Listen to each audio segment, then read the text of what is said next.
Alright, welcome to our 4th Zekoki Talk episode mga ka-professional. Right now, we're going to talk about Zekoki Planer 8200RB. Shall we?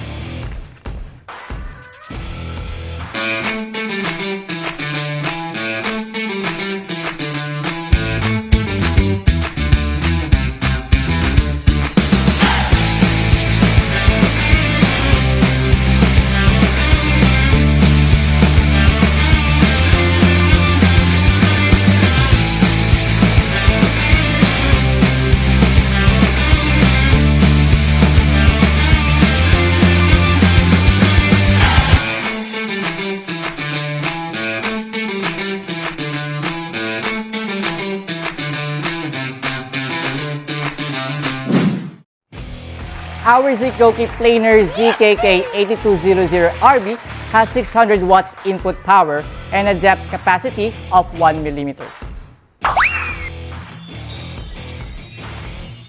Also, this power tool is so lightweight kasi it's just 2.5 kilograms, very light and smooth grip lang talaga. Meron din itong planing width na 82 millimeters or 3.5 inches. Wow! Now, let me test this power tool and show you how efficient this thing works.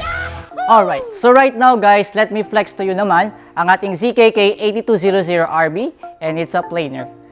So usually ginagamit to sa pagpapasmooth ng mga kahoy.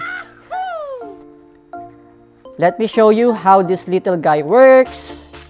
So ganito siya. Always remember, safety comes first. I'm using my safety goggles at the same time safety gloves.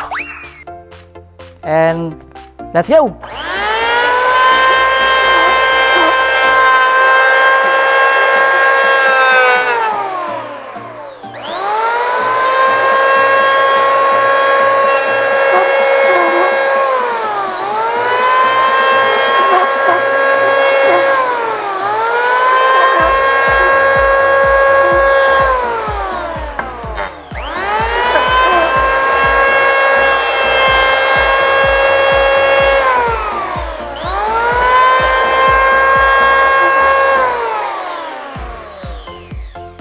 So guys, we can adjust yung planer blade.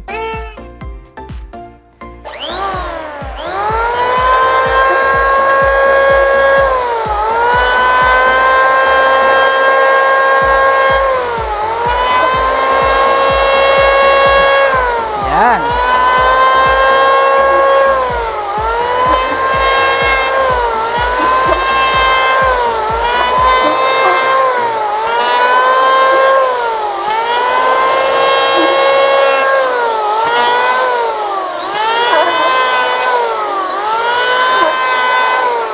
Ayan, so as you can see naman guys, yan, napaka-smooth ng pinagamitan natin compared siya with this one. Wow!